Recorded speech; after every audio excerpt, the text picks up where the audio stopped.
My name is Marcus, and if someone had told me that day on the streets of Chicago would change everything, I probably would have laughed. Life had been nothing but a chain of broken routines for me since I left the army, sleeping in alleyways, scavenging for food, invisible to most. But that morning, something pulled me out of my usual path, a tension in the air I couldn't explain.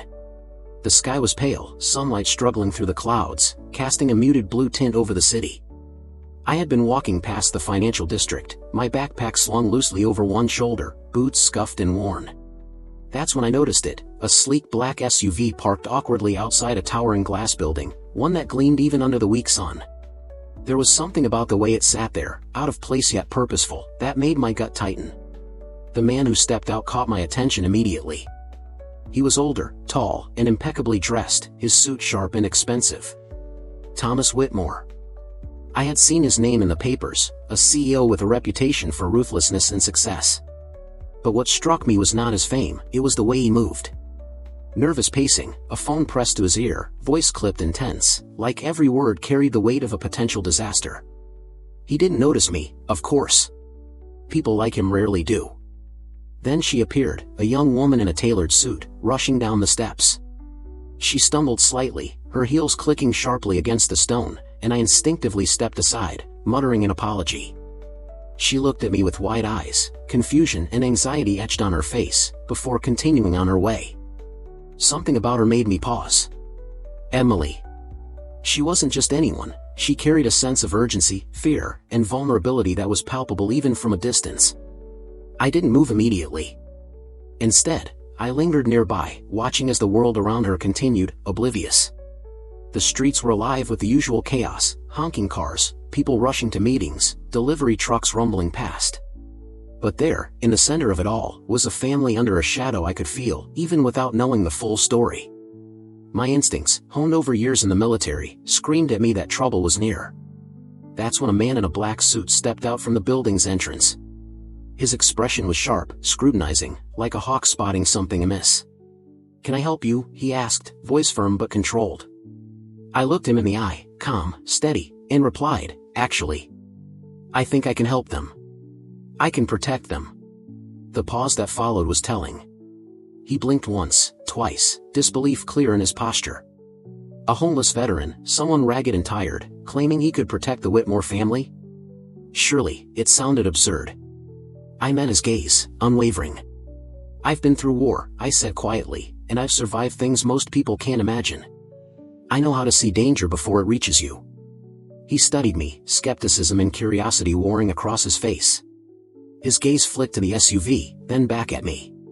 For a moment, the bustling city seemed to fade around us. I could see the weight on his shoulders, the worry, the tension, the unspoken fear.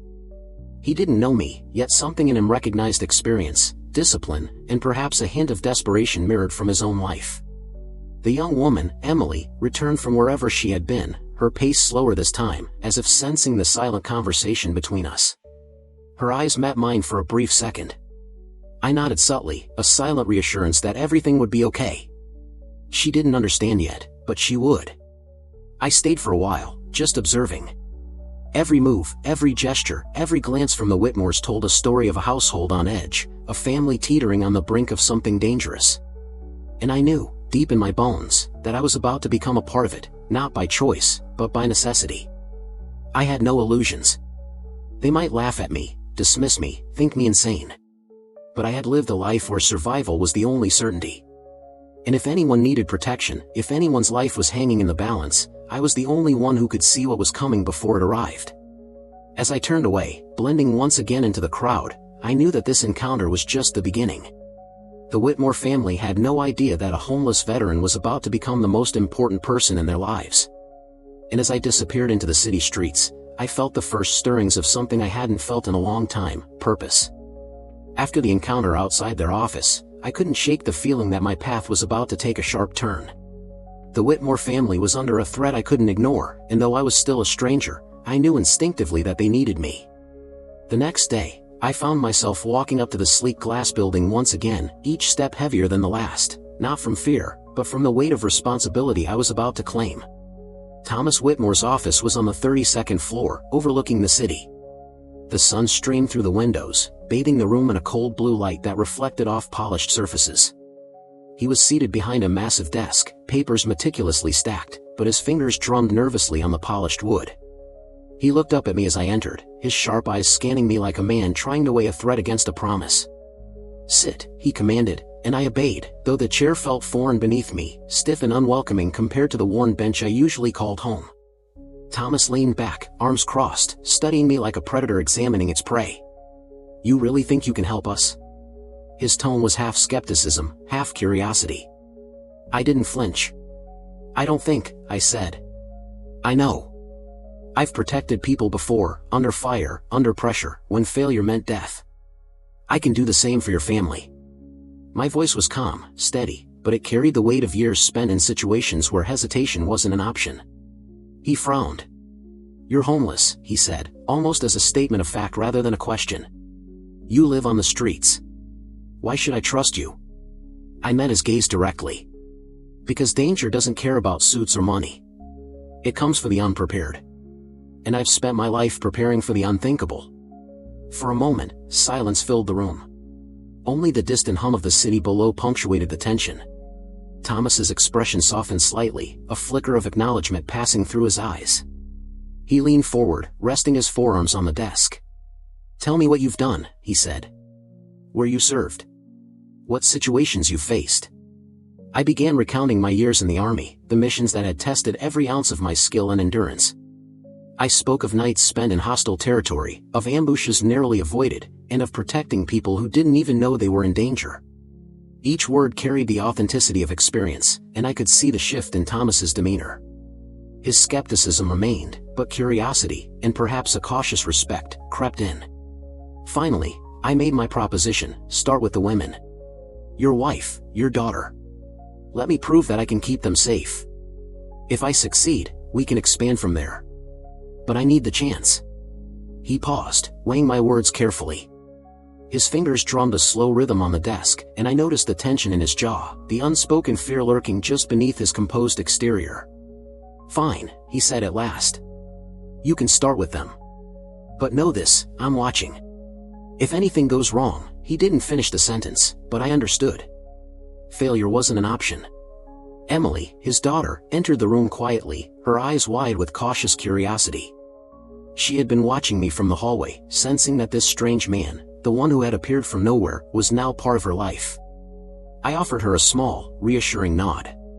She hesitated, then allowed herself to sit across from me, her posture tense but attentive. Over the next hour, we discussed routines, schedules, and patterns. I asked questions about their daily life, noting vulnerabilities most people overlooked. Delivery entrances, staff rotations, even small gaps in security cameras, I memorized them all. Thomas listened closely, occasionally interjecting with pointed questions. Emily remained silent for the most part, her eyes flicking between us, absorbing every detail, her trust growing slowly. Before leaving, I told them, "This is just the beginning. You may not see it yet, but there are things coming.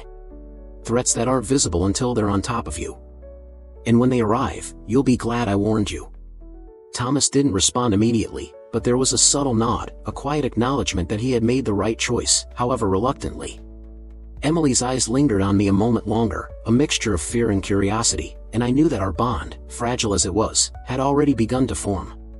As I walked out of the building, the city stretching endlessly below me, I felt a renewed sense of purpose.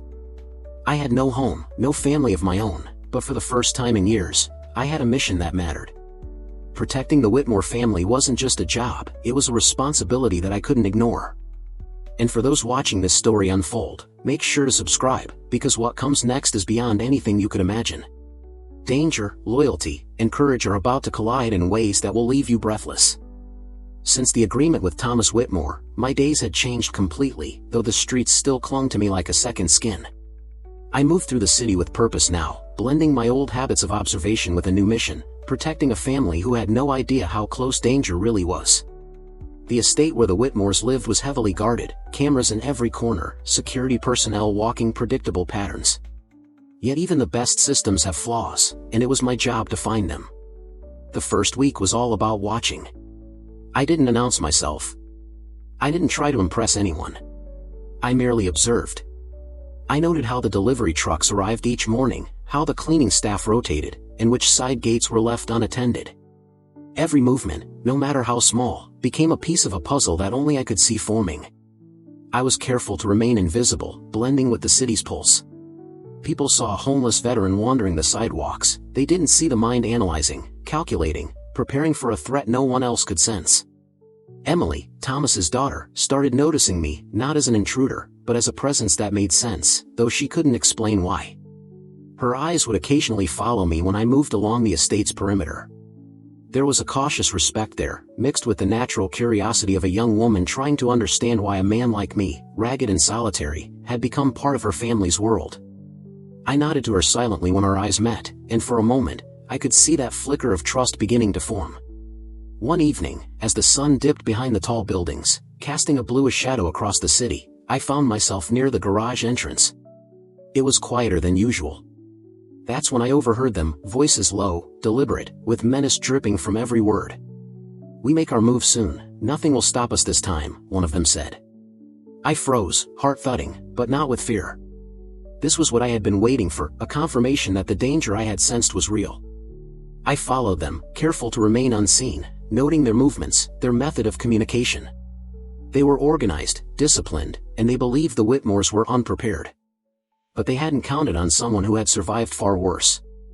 I memorized the details, the color of the car they drove, the cadence of their steps, even the subtle tics in their voices. Every observation was another layer of protection for the family, a shield I could deploy before the threat even arrived. During the day, I shadowed the estate, moving between trees, hedges, and alleys. At night, I patrolled the perimeter, careful to avoid the security cameras, noting weak spots that could be exploited. The threat wasn't random, it was precise. Whoever was coming knew the family, or at least knew how to exploit vulnerabilities. And my job was to predict their moves before they even began. Emily approached me one evening while I was checking a blind spot near the west gate. "Why are you doing this?" she asked quietly, her voice tinged with both fear and fascination. I didn't look at her immediately. I was scanning the area, every shadow a potential hiding place. "Because someone has to," I said finally. "And because if I don't, no one will be ready when they arrive." She nodded slowly, absorbing my words, realizing that protection was more than locks and cameras, it was vigilance, preparation, and knowing what to expect before it happens. The days stretched into nights filled with observation, each one reinforcing a silent truth: the danger was closer than anyone imagined. But so was my resolve. Every step I took, every shadow I watched, every pattern I memorized was part of a plan to ensure the Whitmores would survive the unknown storm coming their way. By the end of the week, I had a mental map of the estate, the streets around it, and every possible angle of attack. I could anticipate movements, predict entry points, and understand patterns in ways most people could not. The family was unaware of how close they were to disaster, but I carried that burden silently. It was mine alone.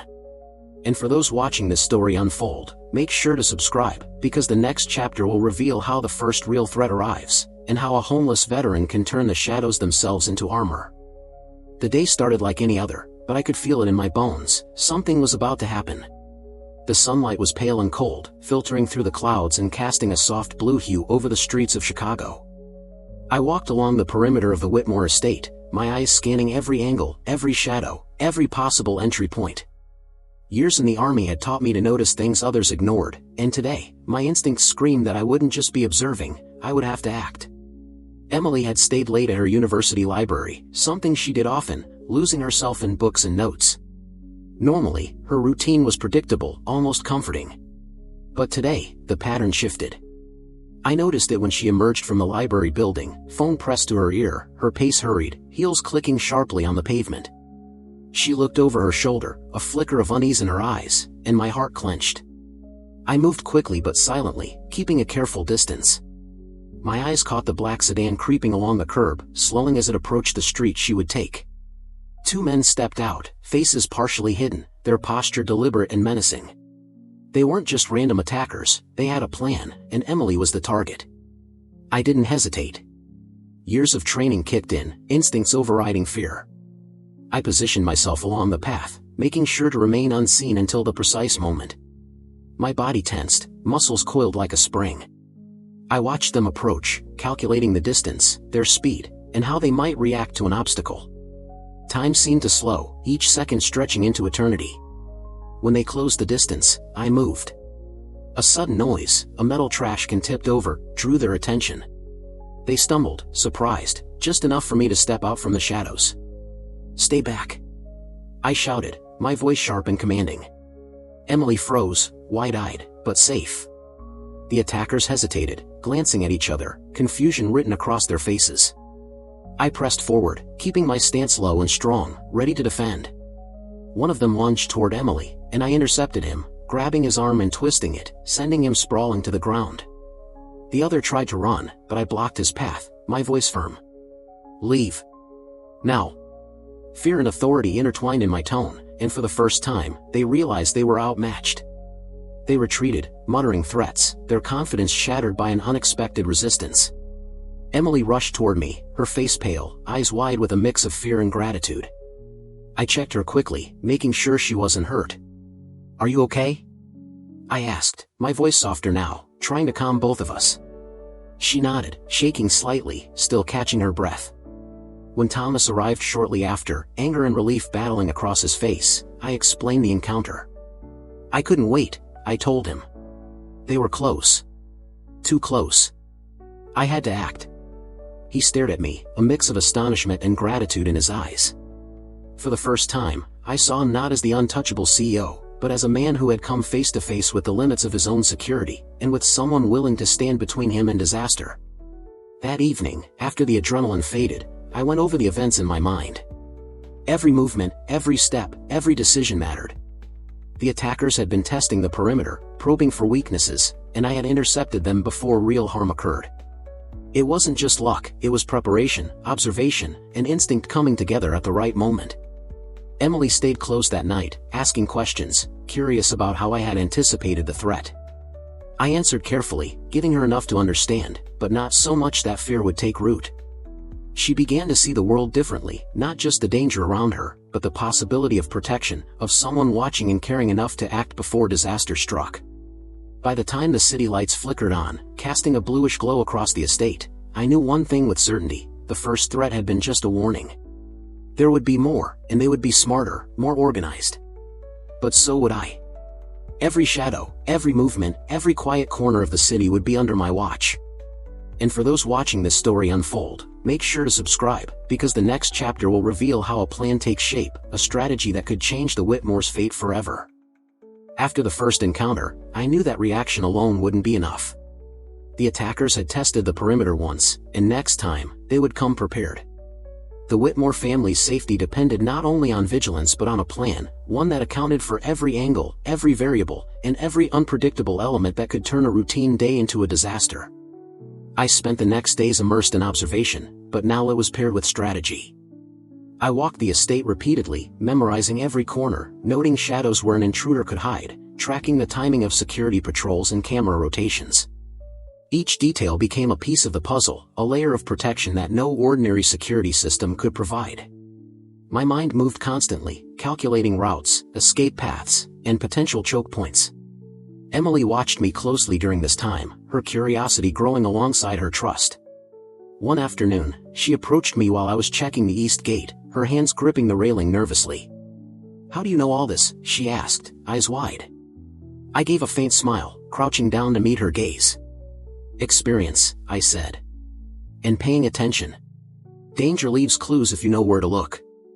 I began teaching her small things: how to notice unusual behavior, how to identify a threat before it gets close, basic self-defense techniques that could buy her time if someone ever tried to harm her. At first, she was hesitant, unsure of herself, but determination grew in her eyes with every exercise. I could see her becoming more aware, more capable, and it gave me a quiet satisfaction to know that if the worst happened, she wouldn't be helpless. Meanwhile, I coordinated discreetly with private security personnel, integrating their schedules and expertise into my plan without disrupting the household's normal rhythm.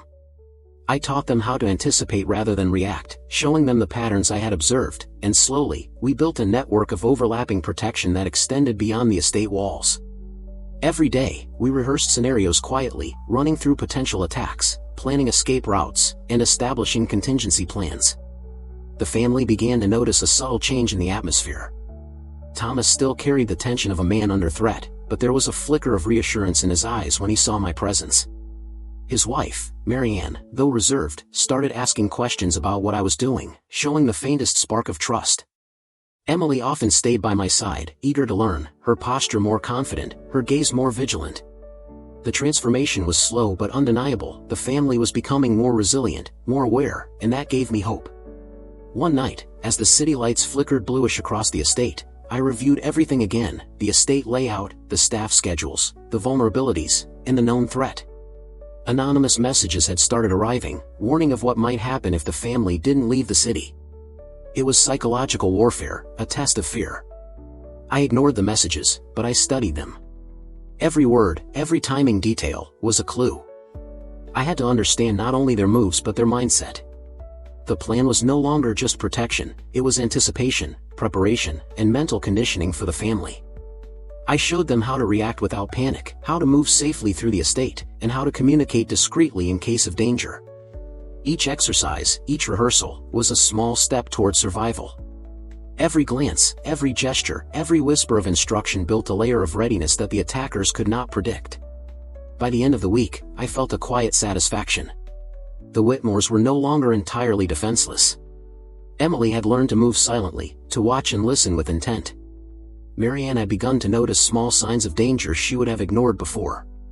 Thomas, ever cautious, was beginning to trust my judgment. And I, once homeless and overlooked, had become the central piece in a strategy that might save lives. Yet even as I walked the estate perimeter one late evening, the bluish light of dusk casting long shadows, I knew this was only preparation. The real test was coming, the day when the attackers would return, better organized and more determined. And when that day arrived, every plan, every exercise, every lesson would be put to the ultimate test. For those watching this story unfold, don't forget to subscribe. The next chapter will reveal the moment the enemy strikes, and how a plan in motion turns into a battle that could change everything. The day started with a stillness that felt almost unnatural.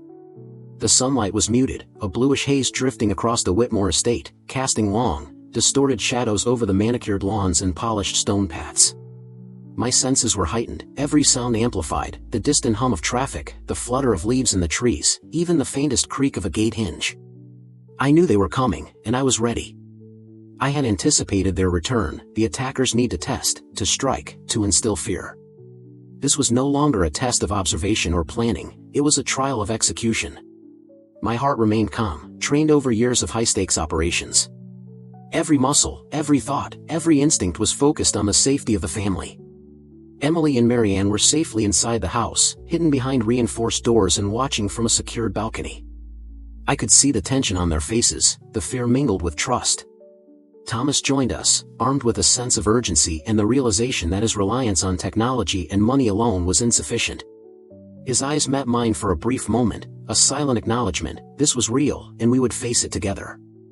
The attackers arrived in force this time, moving with precision and confidence.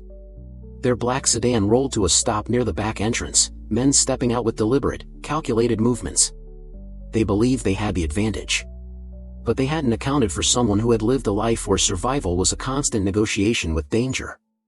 I positioned myself strategically, taking cover behind the hedges and stone walls I had memorized. I watched their approach, noting their formation, predicting their paths. One tried to flank the house through the side gate, another moved toward the garage entrance. I acted instantly, intercepting the first with a sudden, controlled maneuver, forcing him to stumble backward into a bush. The other froze at the sight, uncertainty flickering across his face as I stepped into view, stance commanding and resolute. The confrontation was intense but calculated. I moved with precision, every step and motion designed to neutralize threat without unnecessary exposure. Adrenaline surged, but I remained in control. Thomas and I coordinated silently, our eyes communicating more than words ever could. Emily observed, wide-eyed but calm, absorbing lessons in courage and vigilance that no classroom could teach. The attackers attempted to regroup, realizing that their carefully crafted plan was collapsing. One lunged toward the garage door, aiming for a blind spot, but I was already there, intercepting him, using his own momentum to unbalance him. The scuffle was brief but decisive. Every movement had a purpose, every tactic refined by years of training and the countless nights spent preparing for this exact moment. Finally, the attackers, disoriented and intimidated by the unexpected resistance, retreated to their vehicle. Their confidence shattered, they drove off, leaving a silence that felt almost surreal.